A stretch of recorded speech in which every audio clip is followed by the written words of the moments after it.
In this work, we show how to use audio-visual information to separate and enhance the speech of multiple people simultaneously talking to a mini drone.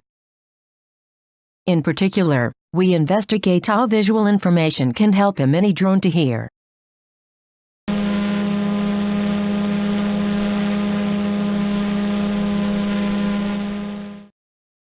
Our hardware prototype captures audio-visual information. We use visual information to track the direction of arrival of the candidate sound sources. This information is then used to separate and enhance the speech of each person.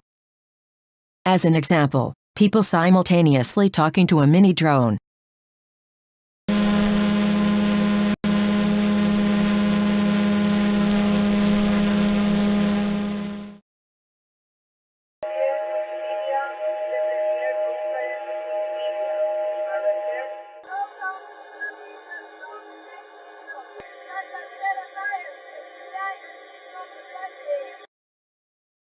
For a complete demonstration, come along to our poster. Thank you for your attention.